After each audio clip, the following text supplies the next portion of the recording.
Hello all.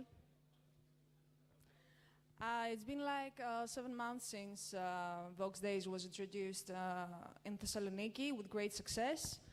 And we're really glad to welcome you here in Athens as well.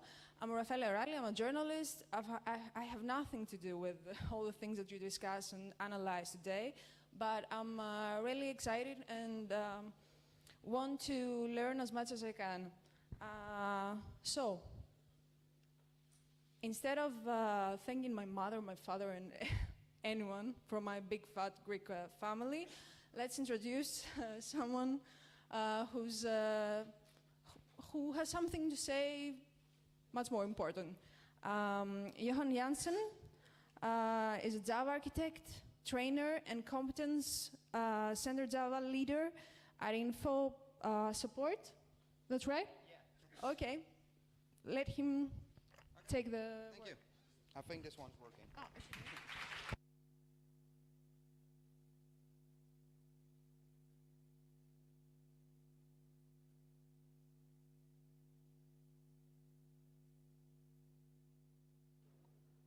Hello? Okay, that's better. So, good morning everyone. So we're going to talk a bit about Lego, but you probably already imagined it when you walked into the room. So I had a lot of fun with Lego. But before we begin, of course, you always need a disclaimer. So no Lego was harmed, but I did harm a few Raspberry Pis, which unfortunately died, but there are more than enough of them. So what are we going to talk about in the next 50 minutes? This is more or less the content. I put questions at the end, but please feel free to interrupt me and I'll try and answer the question directly. You don't have to wait until the end. Okay.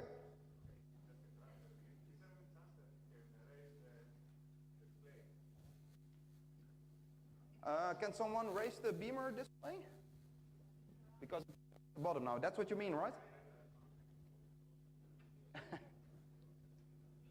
Okay, I'll just continue while the guys work on it. Yeah, good remark.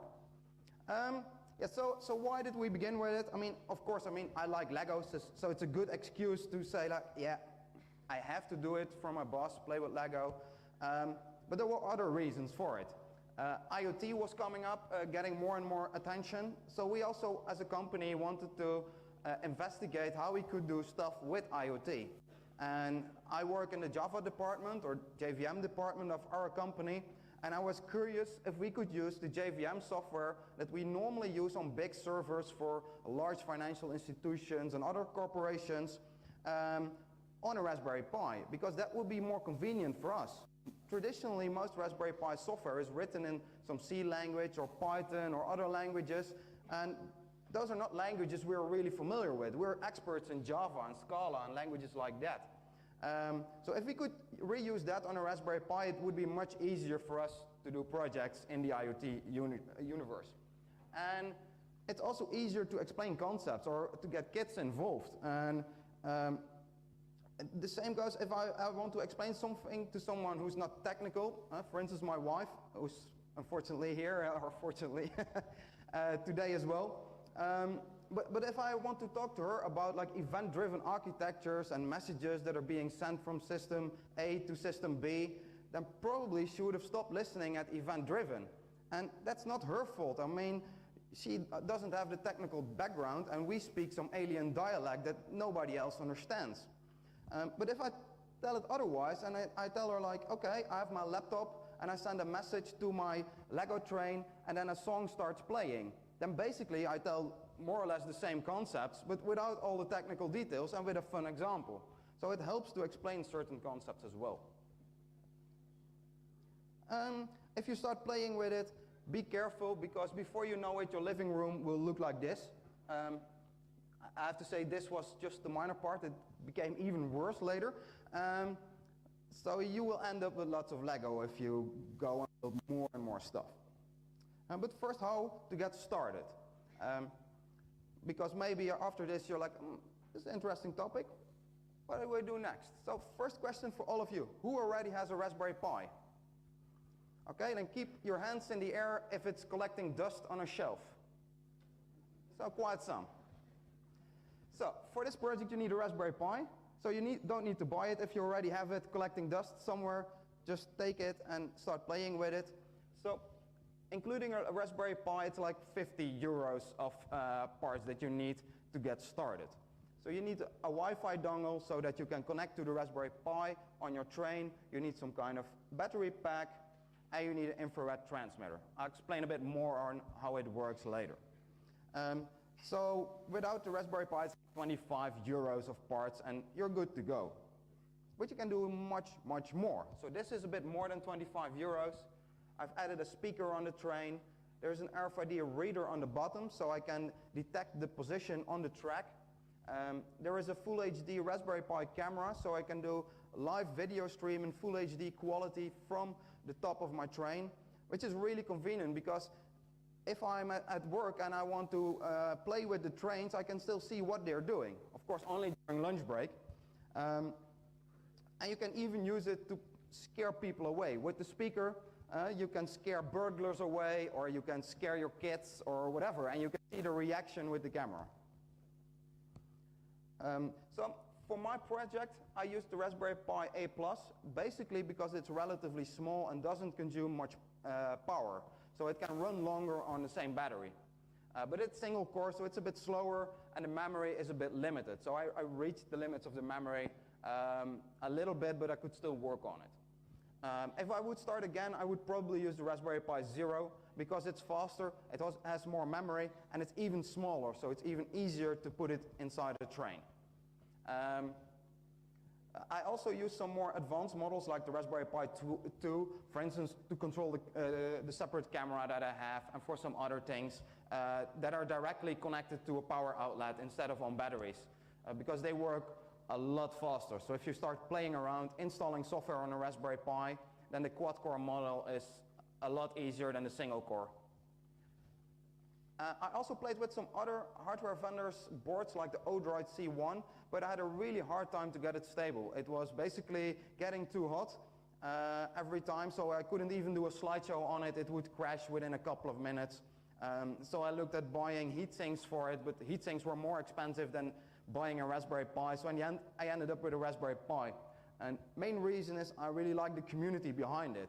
There are so many people playing with Raspberry Pis. If you have an issue, you can almost always find a solution on some forum or some website where somebody else already tried the same thing. And if you don't find the answer, then probably there's somebody else with the same problem, so you can share in your misery. I also used a particle photon, but I will talk a bit about that later on. So how does the architecture look a bit of the application that I built? Looks a bit like this, stacked. Now this is actually how you buy Lego in a Lego store. So you cannot buy them by brick, you have to buy them in a can. And it's really annoying because I'm Dutch, so I want to have maximum value for what I pay. So you try and squeeze as much bricks inside it as you can. I didn't need the green things. I don't know where I would ever use them for, but I mean, you pay for it, so you try and stuff as much stuff in it as possible. Okay. When we started, we built our complete train environment, so the software that's running on the Raspberry Pi and on my laptop. We built everything in Java with an Angular front end. LTCC stands for the Lego Train Control Center. So with Angular front end, we make a REST call to the LTCC Java application. This is the informal REST symbol. And then from the application on my laptop, I connect to the application which is running on the Raspberry Pi on the train and on the switch. I don't have the switches with me today, but you can see them in the video as well and some pictures later. And underwater, of course, we had to control some hardware, such as the infrared LEDs, which I used to control the Lego train, an RFID reader, servos to control the trains. And what I did was I reused existing libraries written in C and Python, adjusted them to my needs, and then called them from my Java application, instead of building everything from scratch in Java. That's also possible, but it's more work, of course. Later on, we did some things with Scala and Akka. We had courses on it, and I really liked the Akka framework, but we wanted to do something more than Hello World with it, but we didn't really have a project for it yet. So then we decided, okay, we basically built everything again, but then with Scala and Akka. So you still see the Angular front end here. We make a REST call to the LTCC application running on my laptop, and then we make actor calls to the different Raspberry Pis. So we no longer do REST calls, we do actor calls. And how that works I will also show you a little bit later. Hardware-wise and connection-wise, it looks like this. So I have my own router, which basically has its own network, and I connect everything to that router. So I have my laptop connected to it, and the different Raspberry Pis. The Raspberry Pi running on the train is connected with a Wi-Fi dongle, and it is connected to an infrared transmitter, which then controls the Lego train. And this is the Lego train receiver. So normally you have something like this. So this is a Lego remote. There are two versions. That one is the other version. And it allows you to control a Lego train. But the difficult thing with this is it works with infrared. But infrared only works for a few meters. So in my apartment, when I was driving my train from the living room to the kitchen, I couldn't stop it anymore, and it crashed full on into my kitchen, which is nice, but then you have to rebuild your train every time again. So I tried to find a better solution for it. The nice thing, by the way, is that this setup is not only used by Lego trains, but by everything that's automated by Lego. So this, what's this? Who knows it? Wally, exactly. Most people probably know it. So it also has the same infrared receiver. It has some engines, so there are some different versions of the engines, but they're all controlled through the same infrared receiver, and a battery box, which is shown on here as well. So once you can control a train, you can control anything from Lego, which is connected through these power function devices. So that's quite convenient. So again, infrared receiver and the transmitter. Here you can set it on a few channels. So with one transmitter, you can control up to 8 trains. So that's also an important limitation. I mean, you cannot control more than 8 trains. So we need a solution for that. So what I did was I took a Raspberry Pi board, put a Wi-Fi dongle in it, USB Wi-Fi dongle, and an infrared transmitter, basically with a few wires on the GPIO pins. And with that, I could simply replace the infrared receiver, which is normally put in a box of Lego. The advantage is that as long as I have a Wi-Fi signal on my train, I can control it, because now the infrared transmitter is on the train. So I don't have any limitations with infrared signal length. Next to that, I had a speaker, because of course, I mean, you need train sounds if you have a train. I use RFID tags. So RFID tags are the white cards here and the blue things here. And with that and the RFID reader on my train, I can determine the position of the train on the track.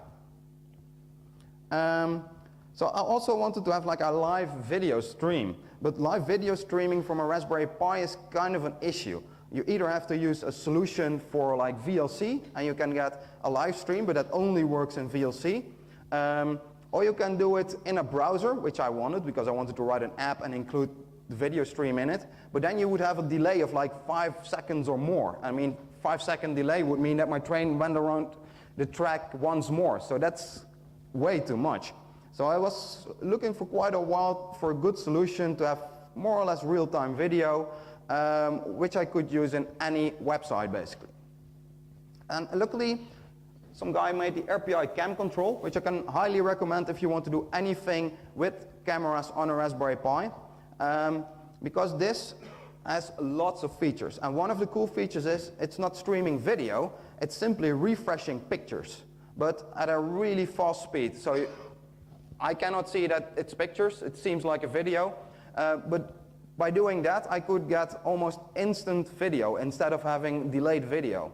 So that works really nice. And they even have features for things like motion detection, and you can configure basically anything on it. So that's a really good framework, which I really like to use. We also were like, okay, back in the days, I had a Lego train, and I could automatically control the switches. So I could move the train from one track to the other track. But nowadays, the new Lego, they don't have automated track switches anymore. They simply have this one with the yellow lever, and you have to push the yellow lever yourself, which is a bit like, yeah, I mean, I have an automated train, and then I have to push a lever by myself, and I'm lazy because I'm a developer.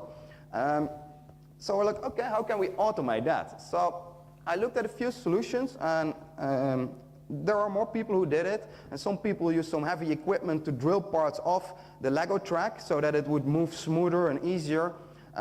But if you intend to do that, don't mention it on the Lego forums, because the Lego fans, they will kill you for it. They really don't like it if you harm the Lego or if you glue it or anything like that. So I was like, okay, how can I find a solution where I don't have to do anything with my Lego, basically, and don't have to harm it? So I came up with a few servos, and I attached paper clips to it to simply bend it. These are probably the most expensive paper clips in the world, because they have to have the exact good length, because either it won't open or close if it's too long or too small. So we spent like a day with 4 colleagues making these paper clips. Gladly it worked in the end, but it was a bit of an expensive exercise. To control the servos, we used a separate servo board, which is a separate adapter because it consumes quite a lot of power. And a normal Raspberry Pi has some difficulties to control multiple servos. So we used an extra board for it, and with that we could control 4 track switches and make the train switch to different tracks. But then I saw they also had a Ferris wheel from Lego. I was like, okay, that's cool. I mean, it's really huge. Unfortunately, couldn't bring it because I was with a plane, and it's a bit hard to put this in your hand luggage. But I was like, that's a nice idea. How can we integrate it? And actually then I found out that it's really easy, because again, it uses the same receiver as Wally uses or the Lego trains use. So I run the exact same software which is running on the trains on this Raspberry Pi, and I could control the Ferris wheel. So if you do something in an IoT project, there is one thing that's basically mandatory. You need to do something with LEDs. I was like, okay, I can connect some LEDs to my Raspberry Pi, but the Raspberry Pi is really overkill to control a few LEDs. So I looked at some other solutions. And then I found a particle photon, which is a small board. Unfortunately, it doesn't run Java. It's really a low spec board. It runs some Arduino-like code, so it's C-alike code. And the fun thing is, when you connect this thing to your home network, you simply put it on, connect to it with your phone, enter your router credentials, and it connects to the cloud automatically. And then when you have it connected, you can simply upload the software to it. Oh, and by the way, I use the LEDs to show the speed of the Ferris wheel. And the LEDs at the front here, I use them to show the speed of the Lego trains. So the fun thing is, you get a complete cloud environment, including an IDE, and you can simply say, okay, upload the code to this particle photon. And then there's automatically a REST endpoint, and you can simply send REST calls to it, and it will respond to it. If you configured everything correctly. I had a few issues. I'm a Java programmer, so I tried to use explaining method. So I had a method name which was a bit longer, uploaded the code, the compiler said everything is okay, so I flashed it to my photon, and then it didn't work. And after a while I was like, okay, simply change the method name to test, and then it worked. Because apparently you cannot use long method names, and that's, yeah, if you're a Java developer it's a bit annoying. Probably if you have more C background you're maybe more used to it, but for me it was quite annoying. But it's really nice boards to play with, because this costs like 20-25 euros with integrated Wi-Fi and everything on it, and the cloud environment. And the fun thing is that this cloud environment is now also open for Raspberry Pi, so you can even connect your Raspberry Pi to this cloud environment. Okay, but lots of talking. Probably you're all waiting for a demo.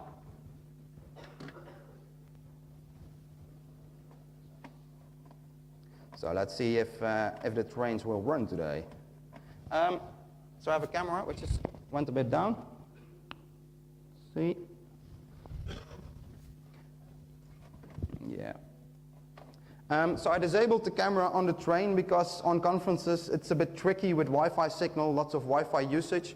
And if my Wi-Fi is bugging a bit, I cannot control the trains anymore. So I choose to disable the camera so I could control the trains and show you the camera feed from this camera. But normally in my home I can simply use the Full HD stream from the train as well.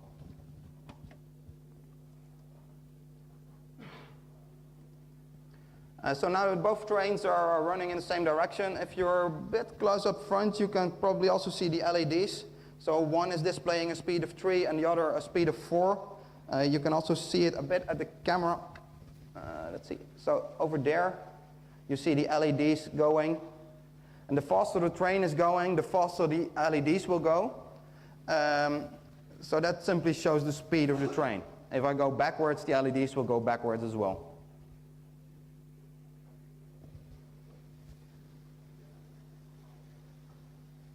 So now we see the red LEDs are going the other direction, counterclockwise.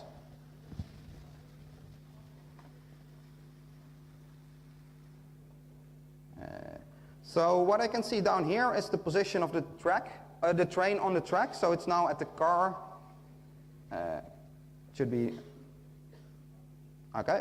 We already found now one of the harder issues with RFID. If the train is going at quite a fast speed, or the RFID card is a bit far from the reader, it won't detect the position. So now if I drive it a bit slower, it's quite okay. It will probably, of course, when you try to demo it, it doesn't pick it up. Should have detected the cow.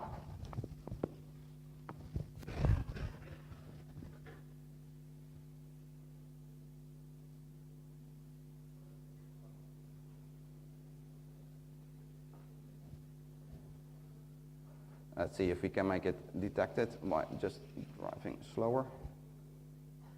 That's really slow.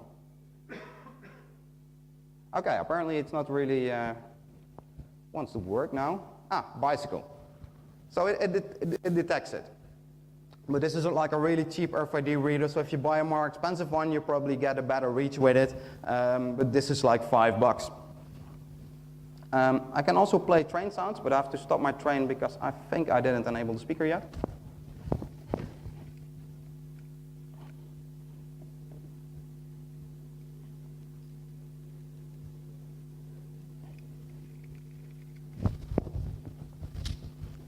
So I basically can play all the MP3s that are now on the train or on the Raspberry Pi.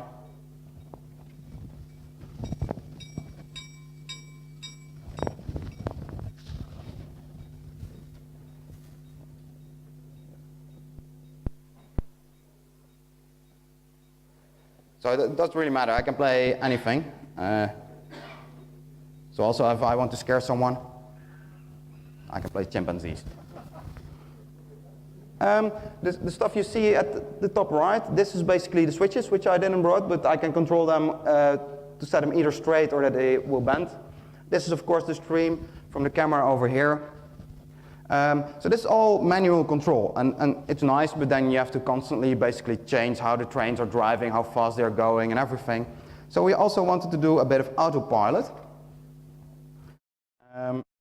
So we can basically script what the train will do. So if I simply send a set of commands, so here I say, okay, drive at a speed of 3 for 3 seconds, then drive at a speed of 0, or basically stop, for play a sound. If I now say play, then the commands are uploaded to the Raspberry Pi, and the Raspberry Pi can drive independently. So even if I shut down my laptop, it will simply keep on running.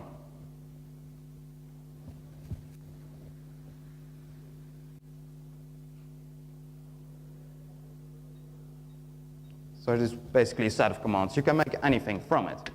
But I also wanted to make it a bit more advanced. So what I wanted was to make the white train do an action based on the location of the blue train. So let's enter a few values in here. So what basically will happen is if the blue train reaches the bicycle, then the white train will move backwards with speed 3. And if it reaches the cow, then the white train will move at speed 3 forwards. Wait, a location. Let's put it in for all the different options.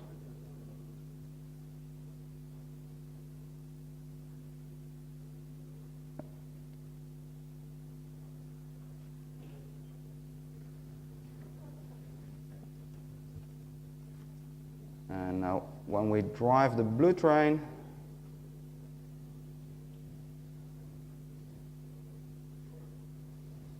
we see that the white train basically responds on the position of the blue train, if it detects the RFID.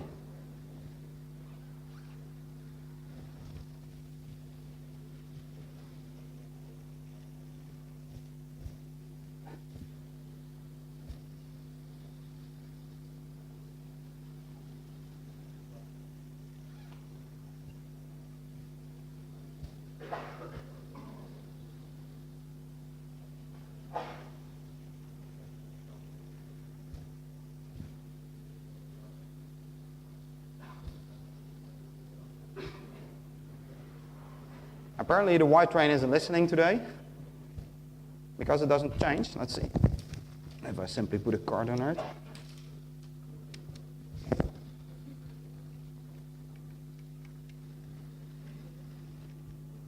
So now it moves the other direction. So that's a bit of the demo effect. Normally it works when you do a demo for a lot of people, then for whatever reason it won't work. So that way I can do anything basically. I can even make the blue train react on itself. So if the blue train reaches the bicycle, I can say, okay, now move backwards. And if it reaches the car, then move forward. So I can basically control anything. I can control the Ferris wheel with it or any other Lego devices that I have.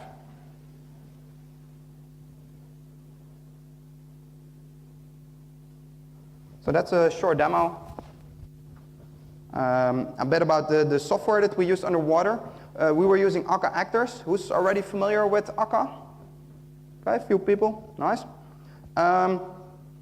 So I won't deep dive into Akka, just show you how it works from a high level perspective.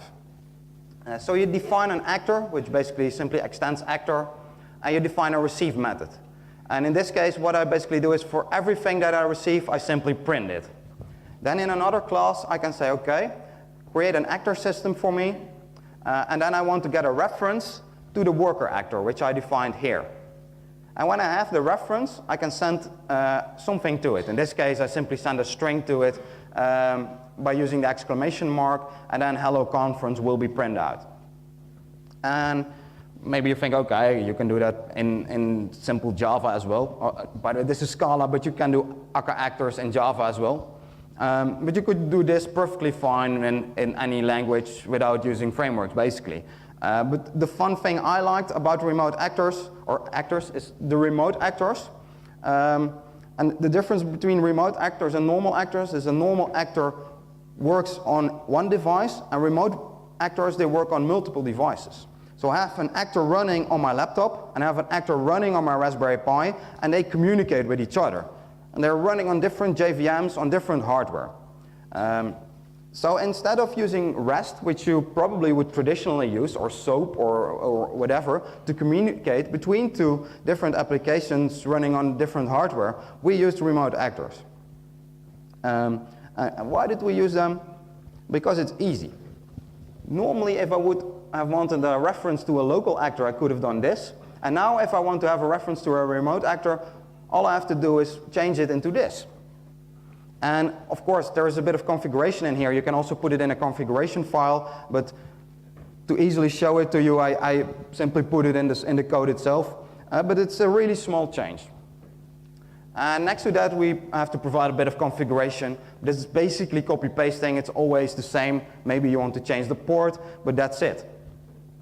So instead of having to define endpoints in JSON or whatever, and then communicate with it, I can simply say, okay, I want to use remote actors, and then I'm good to go. And this is not only fun for Lego trains, it's also, now with the discussion of microservices versus monoliths, some people say, okay, just start with a monolith, and if it grows too big or you have the desire to split it up in microservices. If we would have done that the traditional way, we would have created microservices, created JSON endpoints, and then made sure that from the monolith or some other application we can connect to it.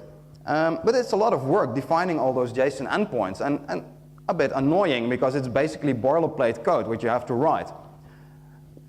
If you would have used actors, it's really simple to change from like a local actor to a remote actor. So you can easily write microservices from your monolith. But to do that, you need basically a shared protocol. So you send not strings over the network, you send objects basically over the network, and the objects that you send need to be known at both sides, so both on my laptop and on the Raspberry Pi. Basically works like this. If we want to send a play message from the laptop to the music service, we define a message protocol. In my case, I simply made a library which I could use in both applications, which look like this, so really simple. So I send play messages, including a file name, to my actor running on the Raspberry Pi. And it looks like this. So we use the package name of the library, and then we can simply send the messages there. Really easy. I really like remote actors versus HTTP. So remote actors, they work on the akka over TCP protocol. They don't use HTTP. They have a bit of a lower level protocol which increases speed and things like that. So there are quite some nice advantages of remote actors which you can read here. I mostly liked it because it feels more natural. You don't have to write all kinds of code to make your application work, which doesn't contain any business logic, but simply boilerplate code. But of course, HTTP also has its advantages. I mean, remote actors, I can control them from within an akka system running on Scala. But if I have C# or Python or whatever, and I want to make a call to the application, that's not possible. So it's more difficult to connect to it from the outside world. There is an option, you can use akka HTTP to define HTTP endpoints for your akka actor system so that you can still access it, but then you're still using HTTP and not the remote actors. But I wanted to have I had the feeling it was nice, we really liked it, but it's like, how am I going to convince other people or customers to use akka actors as well? So I wanted to have some hard figures. So at first I looked at the library sizes, and here you can see how many megabytes a fat jar, including all the dependencies, was for using just local actors, remote actors, akka HTTP, and Spring Boot. So there, yeah, using remote actors, it's just a little bit less than Spring Boot, so no big advantage there. So I decided, let's do a performance test. And I used Gatling for it, which uses a Scala-based DSL. I really liked it. I did JMeter performance tests before, but this feels easier. You simply define a scenario which basically is looped 100 times, and I simply do a ping and check if I get an OK status back. Optionally, I do a pause between the requests, and I ramp up some users over 10 seconds. So that's everything. I made two cases. In one case, I had the akka HTTP front end, and I made a call to another akka HTTP application running on another JVM. Second case, this is the same, but then I make a call to a remote actor to see what the difference is between a remote actor call and a REST call. And basically, these were the results. So you can see here that remote actors, they're clearly faster than using akka HTTP. Easy win, you would say. And this is basically the mean response times in milliseconds for 50 users without a pause, and etc. for more users. Same goes for the max response time. Still, remote actors are a clear winner here, and the 99 percentile is the same. I had a graduation student that did more or less the same test, but with other software, and he figured out that his application with REST could handle 600 users, and if you would use remote actors, it could handle around 3,300 users. So if you do this for a customer, it saves them a lot of money because they only need like 1/5 of the hardware to run the same application. So conclusion was quite easy, of course. But I was okay. Maybe I have to also compare it to some technology that we're already using and which is more well known already, like Spring Boot. For whatever reason, my colleagues didn't understand the picture, but so we tested it with Spring Boot, and it was a bit like, man, Spring Boot's faster. So how do I convince now the audience to use akka? I mean, I could have simply changed the values, of course, and made akka faster, because only trust statistics that you falsified yourself. But I tried not to mess with any things. So I kept all the results as pure as possible without fiddling with it. Only thing I changed was within Spring Boot, they use a REST template to do a REST call, and that's horribly slow and cannot scale, basically. So I used another connection factory from Apache, and then I could handle normal loads. So that's the only tweak I did. On the Akka side, I didn't do any tweaks. But the fun thing is, if we look at the max response times, we see here that using Spring Boot, it's really slow, while remote actors is a lot faster. And the same goes for the 99 percentile. So basically, on high load, high volume, remote actors are outperforming HTTP calls in this example. Of course, it's a simple example. And I'm not saying Akka remote actors are faster. I mean, it depends on what you're doing, of course, depends on your scenario. But at least I think they're comparable in speed for these applications. Building this wasn't without challenges. This wasn't my house that was burned down. Although if I would have had a house like this, I was probably well insured. But a Raspberry Pi basically burned. And I destroyed some other Raspberry Pis. But there are more than enough of them. Limited resources. I always thought like our Raspberry Pi, 256 megabytes will be more than enough. But you reach its limit. If you run Java or Scala applications on it, some software for a camera, some software for RFID reader, I noticed that there was very few memory left over there. Another thing that was quite annoying was if you use the Raspberry Pi A+, it really has cheap connectors. So the pins easily bend, and then you destroy it basically. Pen lights as well. With Raspberry Pi, or not with the Lego trains, they're picky on batteries. So rechargeable batteries is really difficult. So I had to use these batteries, which is annoying. RFID, like I explained already, you need to be quite close to it to get it to work. Signal reception. I couldn't put something like this on my train, so I used 2.4 gigahertz, but at that time everybody was using it at all conferences. So at home it worked perfectly, we put it on a conference and couldn't reach the trains anymore. So we thought like, yeah, just move to 5 gigahertz. But 5 gigahertz on a Raspberry Pi is really difficult. There's not lots of support for the different dongles over there. And it's not really plug and play. So using hardware, sensors and stuff like that, I thought it would be easy. Just an afternoon playing around and it would work. But it proved to be a lot harder. And mainly because there are so many options. When I started the project, I wanted to use Docker. I like Docker, so I thought like, okay, let's run everything in Docker on the Raspberry Pi. But back then, you either had Arch Linux or Raspbian, and Raspbian had poor Docker support. You had to cross-compile it on your laptop and stuff like that. Arch Linux had perfect Docker support, but it had really low support on all the other stuff that I was using, like the RFID reader and everything else. So that was a bit of a pity. So in the end, I decided to not use Docker. Documentation also proved to be sometimes a bit difficult. I saw some documentation on how to connect my infrared transmitter. And it said, oh, yeah, wire your infrared transmitter like this, and then you will be fine. So I did that, didn't work, went for a coffee, came back, and was like, it's smelling here. So that basically was my infrared transmitter, which was gone. Luckily, it's cheap, but it's a bit annoying if you read something and expect it to work, that it's broken. So it took quite some time. Kits with Lego is perfect unless they're too small, because then they break down the entire setup. But in the end, we spent most of our issues in time issues, because it took us way more time than we expected, and probably it was also our fault because we liked it and spent even more time on it.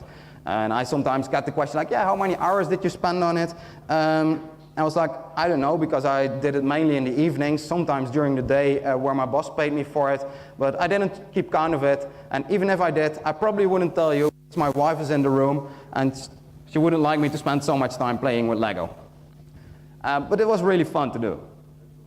And the fun thing is you can now easily do it yourself as well, because I released part of the stuff that I did as open source software. So I created an install script which basically installs all the software and libraries that you need to get running, and an LCC application which basically is a Spring Boot application with some REST endpoints which help you control the devices. So to quickly give a demo of that, this is another piece of Lego.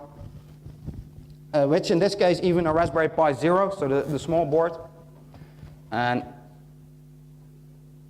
let's see. So I made a really simple web page where I can simply send some REST calls like go forward at speed 2, and it will start move at speed 2, turn right, turn left sharp, move backward.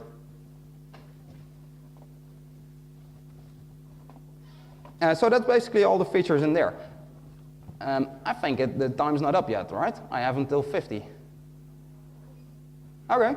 Apparently time's up. I would have expected a few more minutes, but basically we're done anyway. So if you have any questions, I walk around here, and I probably also have a booth around here where I put the Lego trains in as well. So please feel free to ask any questions later, because apparently the time is already up. Or so now some questions also.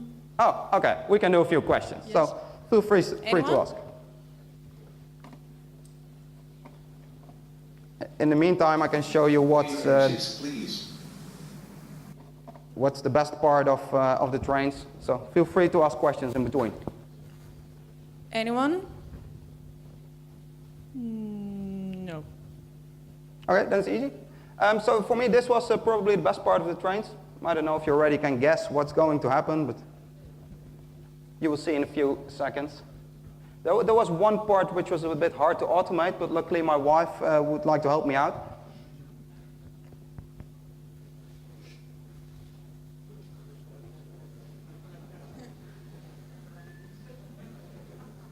So probably you can guess by now it's what it is, but exactly, beer. Yeah. Unfortunately, no Greek beer, but it's beer from the Netherlands. And actually, when the train arrived in the kitchen, it says, beer please, on the speaker. So thank you, Johan. Thank you.